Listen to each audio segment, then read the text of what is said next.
नमस्कार दोस्तों, study with Sunil में मैं आपका स्वागत करता हूँ।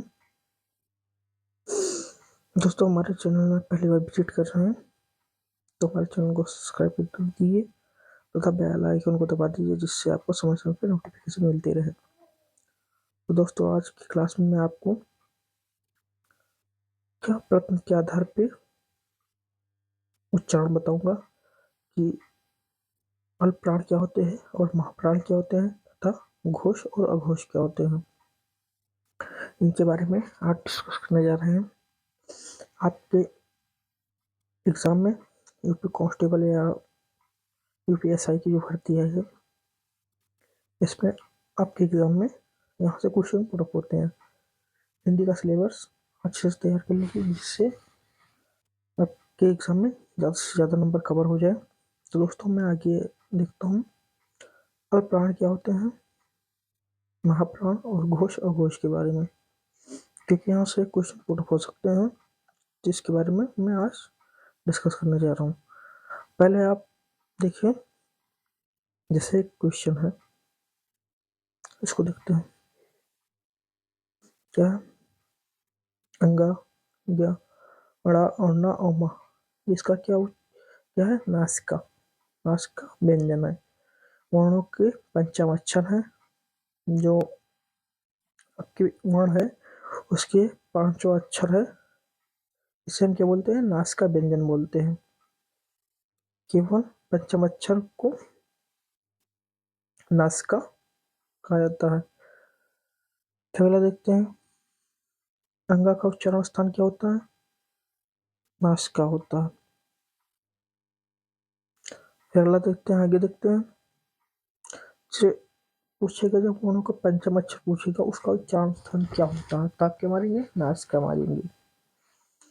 और जब दो वर्ण देंगे, जिससे अगला क्वेश्चन देखिए क्या दिया गया है। घा और अंगा का उच्चारण स्थान क्या होता है?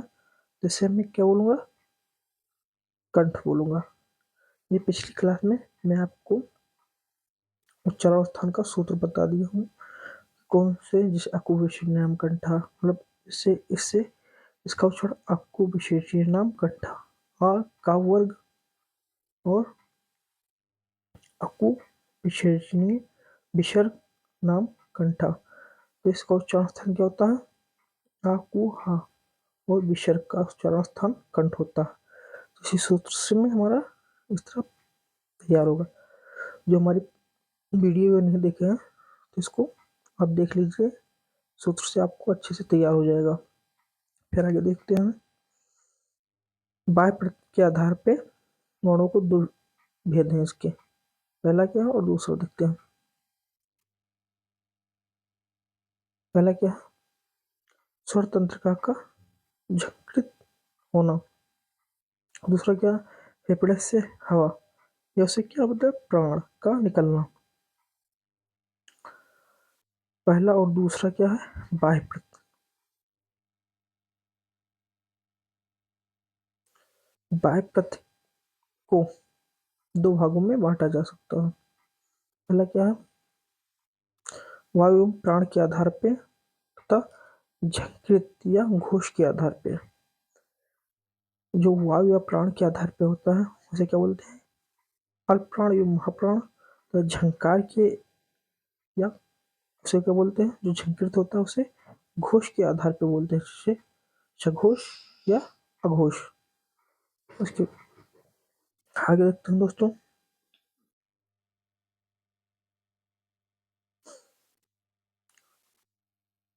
ये देखिए, वायु या प्राण के आधार पे वर्णों के भेद।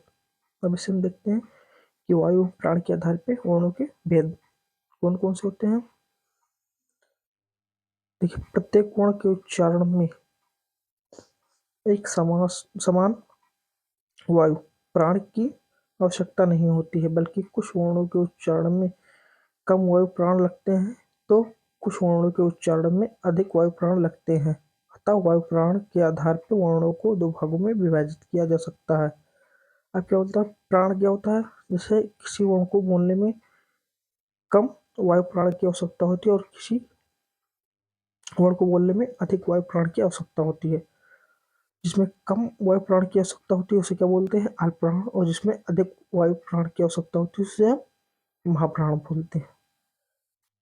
देखते हैं अल्प प्राण क्या होते हैं और महाप्राण का उच्चारण स्थान। देखिए दोस्तों, अल्प प्राण या कम वायु, जिससे आप अल्प क्या होता है? अल्प में कम वायु होगा। वह वर्ण जिनके उच्चारण में कम वायु लगते हैं उसे अल्प प्राण कहते हैं। और फिर दूसरा क्या है? महाप्राण। महा में क्या होता है? ज्यादा होता, तो ज्यादा वायु। तो महाप्राण वह वर्ण जिनके उच्चारण में अधिक वायु लगते हैं उसे क्या बोलते हैं? महाप्राण बोलते हैं। अल्प में कम वायु लगते हैं उसे अल्पप्राण बोलते हैं। जिसमें अधिक वायु लगते हैं या उसे अधिक वायु महाप्राण बोलते हैं। दोस्तों देखते हैं अल्पप्राण और महाप्राण क्या होते हैं।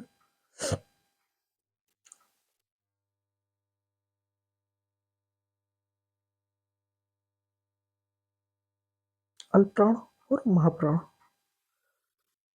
अल्पप्राण में क्या होता है? आपके जो होते हैं पहला, तीसरा और पांचवा जो स्पर्श व्यंजन होते हैं, स्पर्श व्यंजन के पहला, तीसरा और पांचवा वर्ण अल्पप्राण हो गया, तथा दूसरा और चौथा उसे महाप्राण बोलते हैं। इसको हम किस तरह याद करेंगे? 135 और 24 ये कोड होता है। जिसे आप एग्जाम में पूछेगा कि अल्पप्राण क्या होता है तो आपको 135 याद रखना है। 1 3 5 जो पहला, तीसरा और पांचवा ये अल्पप्राण हो गए। महाप्राण, महाप्राण का क्या होता है? दूसरा और चौथा होता है। जैसे आप उच्चारण करेंगे तो उससे आपको पता हो जाएगा कि इसमें कितनी वायु प्राण की आवश्यकता होती है। जैसे आप देखिए का, फिर उसके बाद खा बोले तो खा में खा, इसमें अधिक वायु प्राण की आवश्यकता होती है। फिर उसके गा बोले तो इसमें कम वायु प्राण की आवश्यकता होती है। फिर उसके बाद घा तो अधिक वायु प्राण की आवश्यकता होती है। फिर अंगा, उसमें क्या है? कम वायु प्राण की आवश्यकता होती है। तो इस तरह आप उच्चारण करेंगे तो आपको पता हो जाएगा कि इसमें किस वायु प्राण में आता है। जिससे आप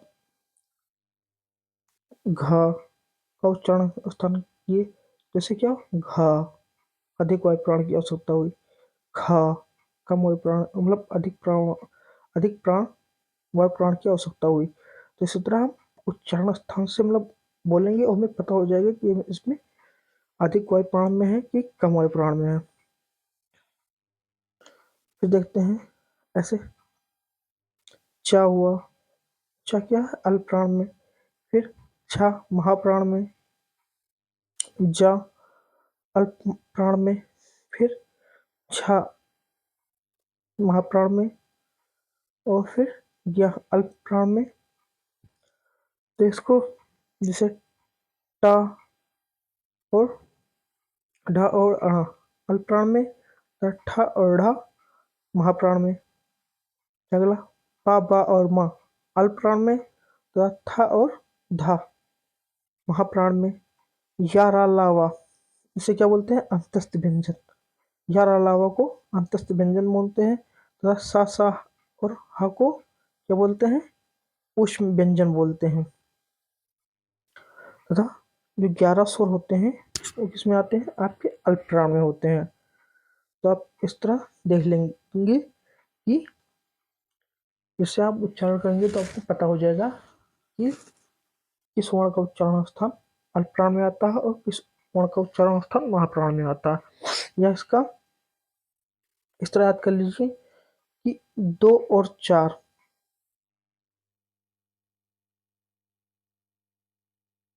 जो दूसरा और चौथा है,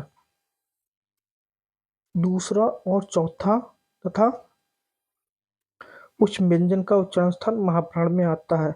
बाकी जो बचते हैं वो क्या हो जाएंगे? अल्प प्राण में। ये आसानी से, जैसे आपके एग्जाम में पूछेगा कि अल्प प्राण में कौन कौन से वर्ण आते हैं तो आपको दूसरा और चौथा याद रखना है तथा उष्म व्यंजन बाकी जो बचते हैं वो किस में आ जाएंगे, अल्पप्राण में आ जाएंगे। इससे आप एग्जाम में अच्छे से टिक मार सकते हैं। जैसे ये दिया है व्यंजन में कौन कौन से 25 वर्गीय व्यंजन, 25 वर्गीय व्यंजन, फिर 4 अंतस्थ व्यंजन, उस व्यंजन, टोटल मिलाकर कितने हो गए 33 आपके व्यंजन हो गए और 11 स्वर हो गए। तो आपके एग्जाम में जैसे एग्जाम में अल्पप्राण और महाप्राण के बारे में क्वेश्चन पूछेगा तो आप बस ऐसे याद रखना है कि महाप्राण में कौन कौन से वर्ण आते हैं, दूसरा और चौथा, और उसमें व्यंजन आते हैं। बाकी जो बचते हैं उसे हम किस में रखेंगे, अल्पप्राण में। बस आपका ये अल्पप्राण और महाप्राण तैयार होगा। क्या आगे देखते हैं दोस्तों, अल्पप्राण और महाप्राण के बारे में थोड़ा डिस्कस कर रहे हैं। अल्पप्राण वर्गीय व्यंजन का पहला, तीसरा और पांचवा वर्ण अल्पप्राण होता है तथा अंत्यस्थ व्यंजन अल्पप्राण होता है और सभी स्वर अल्पप्राण में आते हैं। ये याद रखना है कि अल्पप्राण में कौन कौन से आते हैं। अल्पप्राण में क्या क्या आते हैं, वर्गीय व्यंजन का पहला, तीसरा और पांचवा वर्ण अल्पप्राण में आते हैं तथा अल्पप्राण में अंतस्थ व्यंजन आते हैं और सभी स्वर अल्पप्राण में आते हैं। इतना याद कर लीजिए, आपको अच्छे से तैयार कि अल्पप्राण में कौन कौन से आते हैं। फिर अगला महाप्राण में क्या क्या आते हैं उसको देख लीजिए। महाप्राण में वर्गीय व्यंजन का दूसरा और चौथा वर्ण महाप्राण में आते हैं तथा उस व्यंजन महाप्राण में आते हैं। अब आप जैसे महाप्राण के बारे में याद कर लीजिए कि वर्गीय व्यंजन का दूसरा और चौथा वर्ण महाप्राण में आते हैं तथा उस व्यंजन महाप्राण में आते हैं। बाकी जो बचते हैं वो अल्पप्राण में आते हैं। इतना तैयार कर लीजिए, आपका अल्पप्राण और महाप्राण तैयार हो जाएगा। फिर आगे देखते हैं दोस्तों,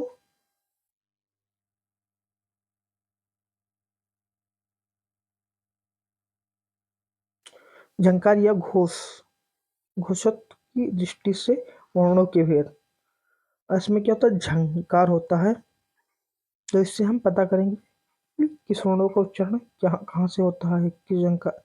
जैसे अल्पप्राण क्या होते हैं और सॉरी सघोष क्या होते हैं और अघोष क्या होते हैं, उसके बारे में। जिसमें अधिक झंकार होगी उसे क्या बोलते हैं, सघोष बोलते हैं, जिसमें अधिक झंकार होगी। और आघोष बोलते हैं जिसमें अल्प या कम झंकार होगा, उसे क्या बोलते हैं, अघोष। मतलब जिसमें अ और घोष लग गया, मतलब कम झनकार। आ आगे लगा तो उसमें कम झनकार हो जाएगा, अघोष हो जाएगा। और इसमें सा मतलब झनकार के साथ, तो उसमें क्या हो जाएगा, अधिक झनकार जिसमें होगा उसे सघोष बोलते हैं और जिसमें कम झनकार होगा उसे अघोष बोलते हैं। तो देखते हैं हम दोस्तों आगे, सभी वर्णों के उच्चारण में तंत्रिकाएं एक समान रूप से झंकृत नहीं होती हैं। तो सभी वर्णों के उच्चारण में तंत्रिकाएं एक समान रूप से झंकृत नहीं होती है। कुछ वर्णों के उच्चारण में स्वर तंत्रिकाएं कम झंकृत होती हैं तो कुछ वर्णों के उच्चारण में अधिक झंकृत होती हैं। जैसे आप बोलते हैं तो आप झंकार के अनुसार पता कर सकते हैं किसमें कम झंकार है तो उसे क्या बोलेंगे, अल्पप्राण बोलेंगे, ओ सॉरी अघोष बोलेंगे। और जिसमें अधिक झनकार होगा उसे सघोष बोलेंगे। इस प्रकार झंकृत या घोष के आधार पर वर्णों को दो भागों में बांटते हैं। पहला भाग क्या है, सघोष और अघोष। सघोष क्या होता है, श और घोष मतलब साथ में झनकार या अधिक झनकार। अघोष में क्या होता है, अघोष मतलब अल्प झनकार या कम झनकार, इसे अघोष बोलते हैं। तो इससे आपको पता होगा कि अघोष किस बोलते हैं, जिसमें घोष जिसमें झनकार के साथ हो उसे सघोष बोलते हैं, जो जिसमें झनकार नहीं होता हो उसमें क्या बोलते हैं, अघोष बोलते हैं। जिन वर्णों के उच्चारण में स्वर तंत्रिकाएं अधिक होती हैं उन्हें सघोष बोलते हैं और जिन वर्णों के उच्चारण में स्वर तंत्रिकाएं कम या अल्प झंकृत होती हैं उसे क्या बोलते हैं, अघोष बोलते हैं। अब इसके बारे में आगे देखते हैं कि अघोष में कौन कौन से वर्ण आते हैं और सघोष में कौन कौन से वर्ण आते हैं।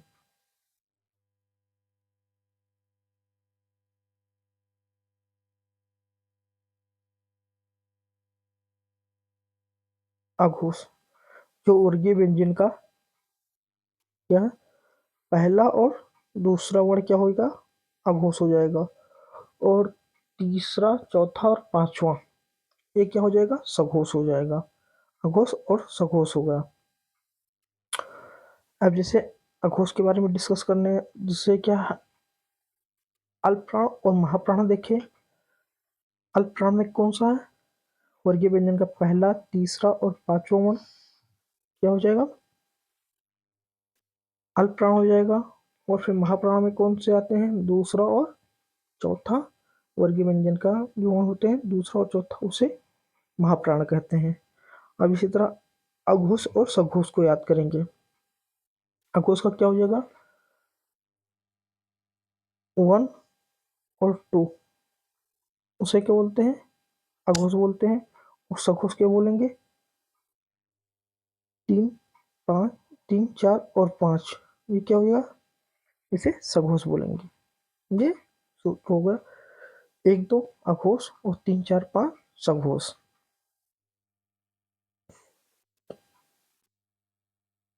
तो हम बोलते हैं अघोष क्या कौन कौन से होते हैं, घा और खा ये अघोष हो गए, चा और छा अघोष हो गए, टा और ठा अघोष हो गए, ता और था अघोष हो गए, और पा और फा अघोष हो गए।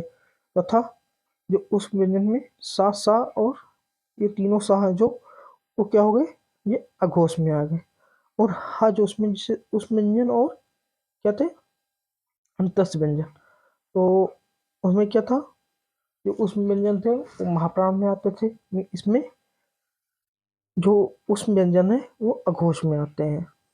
ये आपके एग्जाम में अघोष, सघोष और अल्पप्राण और महाप्राण में कंफ्यूज कर देता है कि महाप्राण और अघोष में कौन कौन से वर्ण आते हैं। इस तरह पूछ लेगा तो आप कंफ्यूज हो जाएंगे। तो इसको आपको याद रखना है कि अघोष में कौन कौन से वर्ण आते हैं, पहला और दूसरा, तथा उस व्यंजन में सा और हा इसमें नहीं आते हैं अघोष में। और महाप्राण में क्या हो जाएगा, दूसरा और चौथा, दूसरा और चौथा तथा उस व्यंजन वो महाप्राण में आते हैं। तो इसको अच्छे से तैयार कर लीजिए।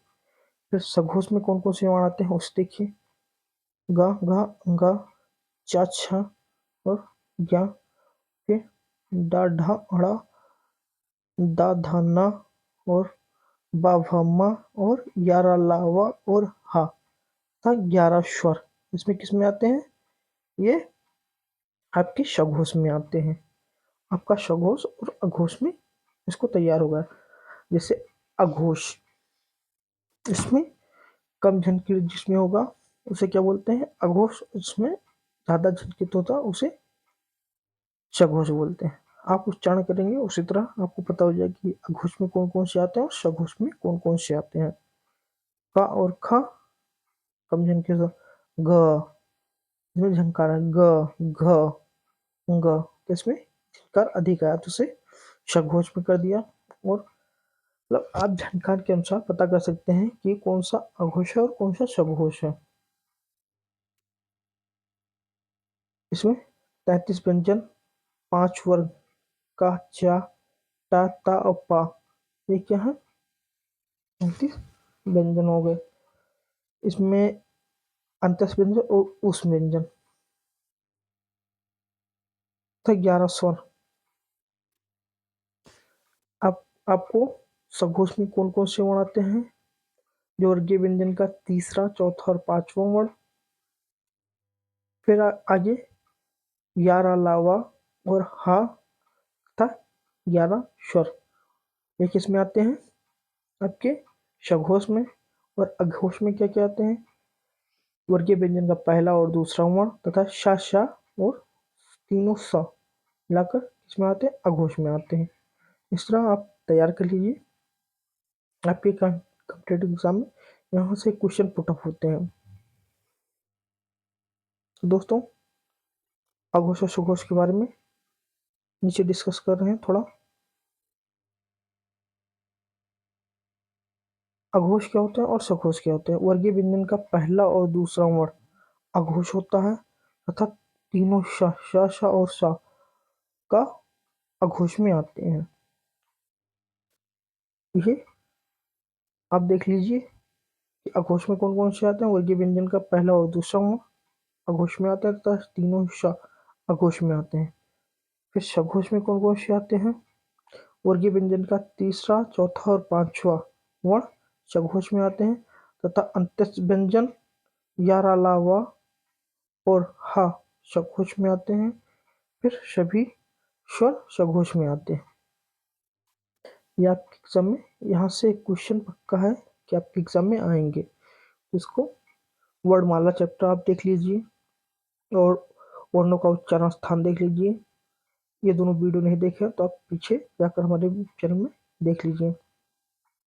फिर आगे देखते हैं, एक आपका क्वेश्चन है, इसको देखते हैं इसका आंसर क्या होगा। इसका नोट देख लीजिए। सभी स्वर अल्पप्राण व सघोष होते हैं। जो सभी स्वर होते हैं वो क्या होते हैं, अल्पप्राण और सघोष होते हैं। अब एक क्वेश्चन ऐसे देखिए, स्वर के संदर्भ में सत्य कथन है। जो स्वर है उसके बारे में सत्य कथन क्या है। सभी स्वर अल्पप्राण होते हैं, फिर अगला सभी स्वर सघोष होते हैं या सभी स्वर महाप्राण होते हैं और सभी स्वर अल्पप्राण व सघोष होते हैं। इसमें कौन सा आपका सही है उसे देखिए। जैसे आपके एग्जाम में पूछ लेगा ईश्वर के संदर्भ में सत्य कथन कौन सा है, तो आप क्या मारेंगे। तो इसमें आपका सत्य को सही कौन सा हो जाएगा, ये वाला।